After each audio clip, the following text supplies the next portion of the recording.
नमस्कार दोस्तों, स्वागत है आपका फोकस एजुकेशन के इस यूट्यूब चैनल पर। तो जैसा कि आप सब जानते हैं, इस चैनल के माध्यम से आपको पढ़ाई से संबंधित जो महत्वपूर्ण जानकारियाँ हो सकती हैं वो दी जाती हैं और इस चैनल के माध्यम से कॉम्पिटिटिव एग्जाम से संबंधित तैयारी कराई जाती है।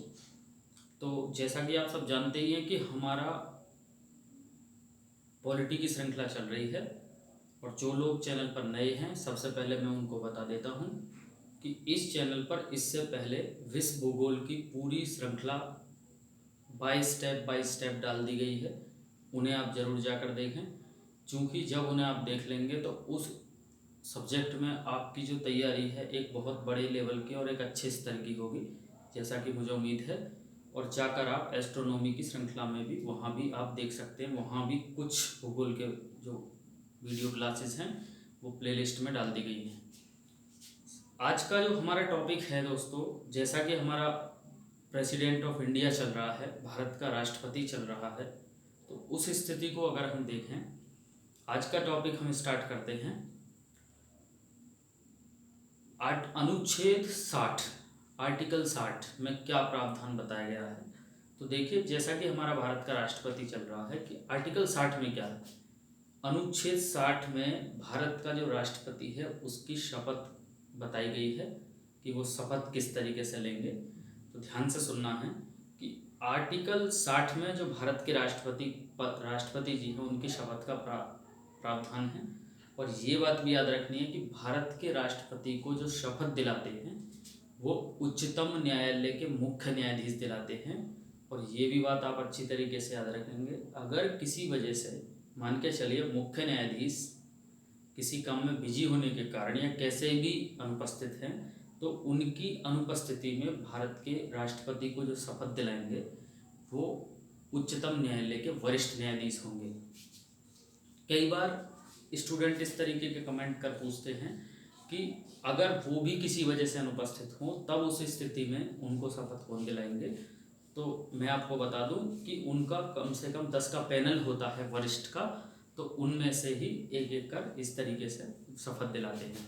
तो आपको याद रखना है कि अनुच्छेद 60 भारत का जो राष्ट्रपति है उसको शपथ के बारे में प्रावधान करता है और राष्ट्रपति को जो शपथ दिलाते हैं वो भारत के मुख्य न्यायाधीश दिलाते हैं, या कह सकते हैं उच्चतम न्यायालय के मुख्य न्यायाधीश दिलाते हैं। और उनकी अनुपस्थिति में उच्चतम न्यायालय के वरिष्ठ न्यायाधीश उनको शपथ दिलाते हैं। ये बात याद रखनी है। और अगर आगे की बात करें हम, ये पॉइंट आपको ज़्यादा ध्यान रखना है क्योंकि कथन वगैरह में ऐसे क्वेश्चन यूपीएसआई में बन सकते हैं। जैसा कि मैंने बताया कि आर्टिकल 60 जो भारत के राष्ट्रपति का शपथ का प्रावधान करता है या भारत के राष्ट्रपति का जो पद है उसके शपथ के बारे में बताता है। तो आपने देखा होगा भारत की संविधान में 12 अनुसूचियां हैं, मतलब शेड्यूल जो है 12 हैं, और उनमें से तीसरी अनुसूची जो है वो शपथ का प्रारूप बताती है, या हम कह सकते हैं तीसरी अनुसूची शपथ के प्रारूप के बारे में है। लेकिन ध्यान रखना है दोस्तों कि ये बात आपको नोट करके याद रखनी है कि राष्ट्रपति की जो शपथ का प्रारूप है वो अनुसूची 3 में नहीं दिया गया है। चूंकि राष्ट्रपति की शपथ का प्रारूप आर्टिकल 60 में दिया गया है, तो ये बात आपको विशेष रूप से याद रखनी है। इसे आप ऐसे भी याद रख सकते हैं कि जिस प्राधिकारी की शपथ का प्रारूप अनुसूची 3 में है, तो ध्यान रखना है उस प्राधिकारी की शपथ का प्रारूप आर्टिकल में नहीं दिया गया है। और जैसा कि हमने अभी पढ़ा कि जब राष्ट्रपति की शपथ का प्रारूप अनुच्छेद 60 में है, तो सीधी सी बात है राष्ट्रपति की शपथ का प्रारूप अनुसूची 3 में नहीं है। तो इस बात को भी आप बेहद अच्छी तरीके से याद रखेंगे, हो सकता है क्वेश्चन एग्जाम में बन जाए। उसके बाद बात करते हैं आर्टिकल 61 पर। आर्टिकल 61 में क्या है, तो जैसा कि आप सब जानते होंगे आर्टिकल 61 बहुत ही महत्वपूर्ण आर्टिकल है। अगर हम सारे आर्टिकलों को देखें, जो भी राष्ट्रपति से संबंधित जितने भी आर्टिकल हैं और जितने भी आर्टिकल राष्ट्रपति से संबंधित हैं, उन सभी में अगर हम एक डीपली देखें तो सबसे ज़्यादा और महत्वपूर्ण आर्टिकल 61 है। चूँकि आर्टिकल 61 के तहत क्या है कि इम्पीचमेंट लगाया जाता है राष्ट्रपति पर, जिसको हिंदी में हम महाभियोग कहते हैं। महाभियोग क्या है, तो इसको इस तरीके से समझ सकते हैं कि महाभियोग राष्ट्रपति को उसके पद से हटाने के लिए संसद में चलाई जाने वाली एक प्रक्रिया है। मतलब इसे ऐसा भी समझ सकते हैं कि संसद द्वारा राष्ट्रपति को कैसे हटाया जाता है, उस प्रक्रिया को ही हम महाभियोग कहते हैं, या इंग्लिश में कह सकते हैं इम्पीचमेंट। सबसे पहले ये बात क्लियर याद रखनी है कि भारत का जो राष्ट्रपति है उस पर महाभियोग आता कैसे है। तो सिर्फ एक बात याद रखनी है कि वायलेशन ऑफ इंडियन कॉन्स्टिट्यूशन, राष्ट्रपति के द्वारा अगर संविधान का अतिक्रमण किया जाता है तब उसी स्थिति में या केवल उसी आधार पर, याद रखना है सिर्फ इसी आधार पर राष्ट्रपति के विरुद्ध संसद में महाभियोग का प्रस्ताव लाया जाता है। और ये भी बात याद रखनी है कि महाभियोग का जो प्रस्ताव है वो संसद के किसी भी सदन में लाया जा सकता है। अब चाहे सदन बात लोकसभा की हो और चाहे राज्यसभा की हो, लेकिन ये बात याद रखनी है जिस सदन में भी राष्ट्रपति के विरुद्ध इम्पीचमेंट का प्रस्ताव लाया जाएगा उस सदन के समस्त सदस्यों, जितने भी सदस्य हैं उसके कम से कम 1/4 सदस्य सहमति दें, हस्ताक्षर करें लिखित रूप में कि हाँ इन राष्ट्रपति के विरुद्ध महाभियोग का प्रस्ताव आना चाहिए, तभी वो प्रस्ताव उस सदन में आ सकता है। तो ध्यान रखना, समस्त सदस्य, जिस सदन में भी राष्ट्रपति पर महाभियोग का प्रस्ताव पहले आना है, चाहे बात लोकसभा की हो चाहे बात राज्यसभा की हो, जिसमें भी पहले आना है, तो याद रखना है उस सदन के जो समस्त सदस्य हैं उनके 1/4 सदस्य, मान के चलो एक फॉर एग्जाम्पल के हिसाब से कि किसी सदन में 40 सदस्य हैं, अगर 40 में से 10 सदस्य 1/4 लिखकर ये बात दे देते हैं कि हाँ इस राष्ट्रपति के विरुद्ध जो है महाभियोग का प्रस्ताव आना चाहिए या इनके विरुद्ध आना चाहिए, तो उस स्थिति में उस सदन में उस प्रक्रिया को स्टार्ट की जाएगी, चाहे बात राज्यसभा की हो चाहे लोकसभा की हो। ये भी बात, इसके बाद क्या है कि ये बात याद रखनी है कि जब राष्ट्रपति पर महाभियोग का प्रस्ताव आएगा तो उससे कम से कम 14 दिन पूर्व लिखित सूचना, जो 14 दिन पूर्व सूचना है वो राष्ट्रपति को दे दी जानी चाहिए कि आपके खिलाफ महाभियोग का प्रस्ताव आ रहा है, ताकि वो अपने जो भी उनके मत हैं वो अपने मत वहाँ पर दे सकें। इसके साथ साथ ये बात याद रखनी है कि अगर संसद का सदन अपने समस्त सदस्यों के बहुमत से, समस्त सदस्यों के 2/3 बहुमत से, मतलब कि विशेष बहुमत कह सकते हैं इसको, इंग्लिश में आप जानते होंगे स्पेशल मेजॉरिटी भी कहा जाता है। तो समस्त सदस्यों के बहुमत से अगर सदन उस प्रस्ताव को पास कर देता है, उस विशेष बहुमत से पास कर देता है, तो वह जो प्रस्ताव है फिर अगले सदन के लिए भेज दिया जाता है। और अगर दूसरा सदन भी ठीक उसी सदन की भांति, इसका मतलब ये है कि अगर वह दूसरा सदन भी अपने समस्त सदस्यों के, जो जितने भी सदस्य हैं उसके 2/3 बहुमत से उस प्रस्ताव को पास कर देता है, तो जिस दिन से दूसरा सदन उस प्रस्ताव को पारित करता है उसी दिन से राष्ट्रपति का जो वह स्थान है वह रिक्त समझा जाता है। ये बात आपको याद रखनी है।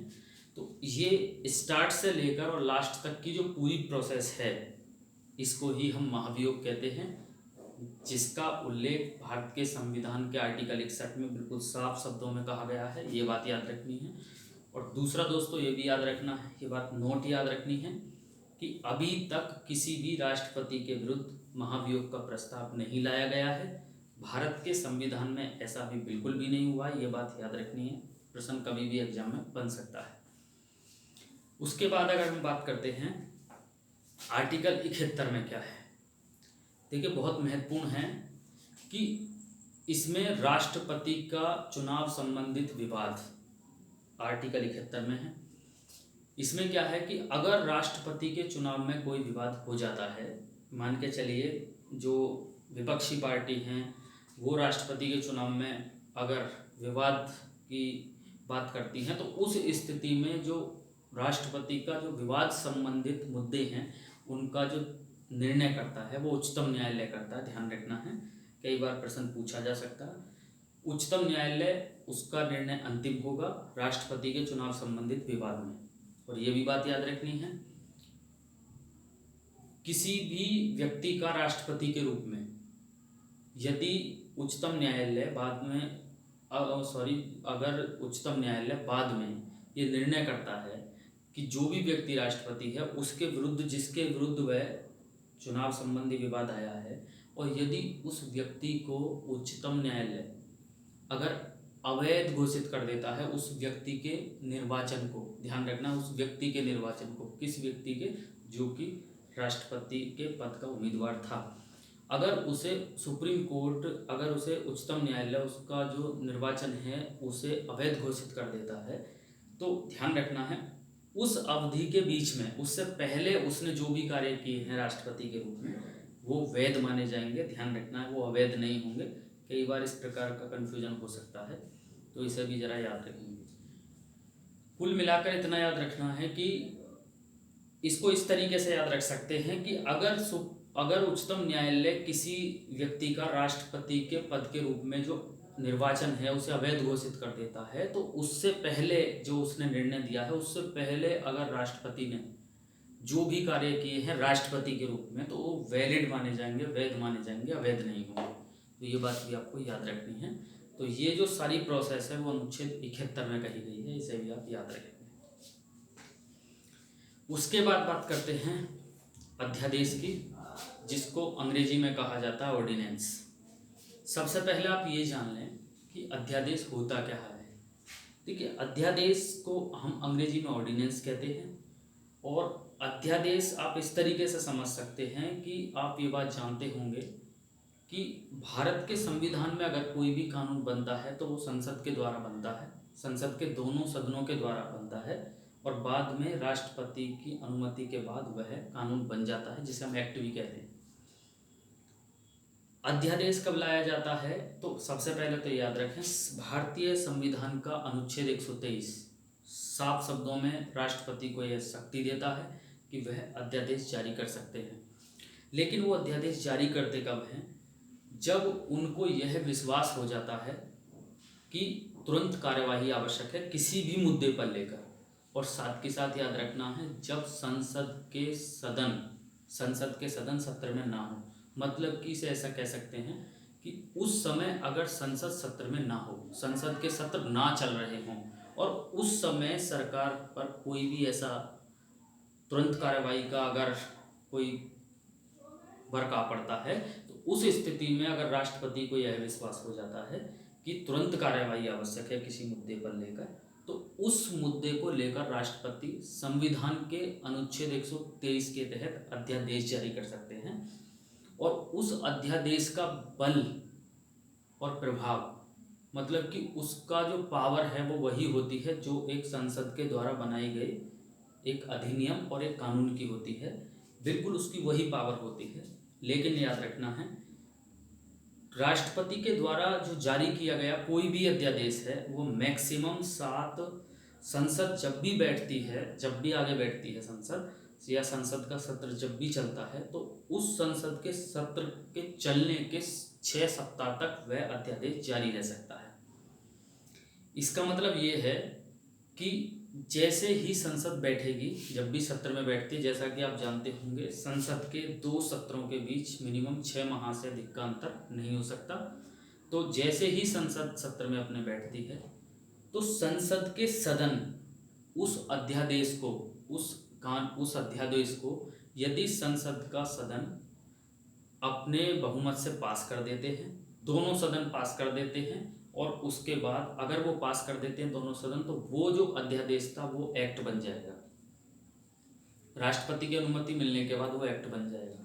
लेकिन यदि किसी वजह से ऐसा होता है कि लोकसभा ने उसे पास कर दिया है और राज्यसभा ने उसे पास नहीं किया है, तो उस स्थिति में भी वो अध्यादेश अप्रभावी रह जाएगा, मतलब कि वो आगे नहीं बढ़ेगा। यदि ऐसा होता है कि दोनों ही सदन उसे पास कर देते हैं, तो उसके बाद तो वो राष्ट्रपति की जो अनुमति के बाद वो एक्ट बन ही जाएगा, जैसा कि आम नॉर्मल कानून भी बनते हैं। लेकिन साथ के साथ याद रखना है कि यदि ऐसा होता है कि ना तो लोकसभा उस पर कुछ विचार करती है और ना ही राज्यसभा भी उस पर कोई विचार करती है, मतलब ऐसा ही पड़ा रहता है, तो जिस दिन से संसद का सत्र चलता है उस दिन से 6 सप्ताह की समाप्ति के बाद, 6 सप्ताह मतलब 42 दिन की समाप्ति के बाद वह जो अध्यादेश है वह अप्रभावी हो जाएगा, मतलब कि वो निष्क्रिय हो जाएगा, उसका कोई प्रभाव नहीं रहेगा। लेकिन ये बात याद रखनी है दोस्तों कि इस बीच में यदि राष्ट्रपति कभी भी चाहेगा तो अपनी इच्छा के अनुसार अध्यादेश को वापस ले सकता है।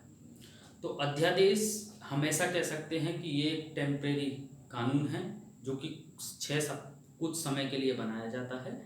लेकिन इस चीज़ से हमें एक चीज़ देखने को मिलती है, चूंकि भारत की संसद के द्वारा ही मुख्य जो कानून है संसद के द्वारा बनाए जाते हैं, तो अध्यादेश को भी बाद में संसद ही पास करती है।